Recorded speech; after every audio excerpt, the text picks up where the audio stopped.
প্রায় ১৮ বছর পর দেশে ফেরার ঘোষণা দিয়েছেন বিএনপির ভারপ্রাপ্ত চেয়ারম্যান তারেক রহমান। আগামী ২৫ ডিসেম্বর তিনি বাংলাদেশে ফিরবেন বলে নিজেই নিশ্চিত করেছেন।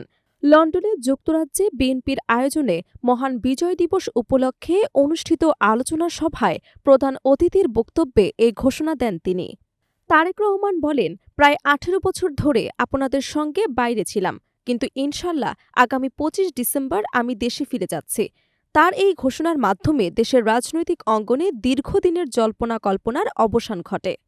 আলোচনা সভায় বক্তব্য দিতে গিয়ে তিনি আসন্ন জাতীয় নির্বাচন নিয়ে নেতাকর্মীদের সতর্ক করে বলেন, এই নির্বাচন সহজ হবে না। এখনও নানা ষড়যন্ত্র অব্যাহত রয়েছে বলে উল্লেখ করে তিনি দলীয় নেতাকর্মীদের ঐক্যবদ্ধ থাকার আহ্বান জানান। তার ভাষায়, সামনে আমাদের জন্য কঠিন সময় অপেক্ষা করছে। ষড়যন্ত্র থেমে নেই, আর এই নির্বাচনও খুব সহজ নয়। ঐক্যবদ্ধ থাকলেই আমাদের পরিকল্পনা সফল হবে।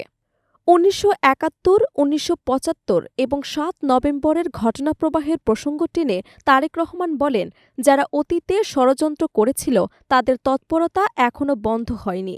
এসব ষড়যন্ত্র মোকাবিলায় জনগণকে সঙ্গে নিয়ে সচেতন এবং সজাগ থাকতে আহ্বান জানান তিনি।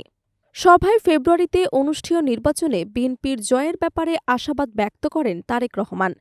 একই সঙ্গে যুক্তরাজ্যে বিএনপির নেতাকর্মী তার দেশে ফেরাকে রাজনীতির জন্য একটি গুরুত্বপূর্ণ মোড় হিসেবে দেখছেন।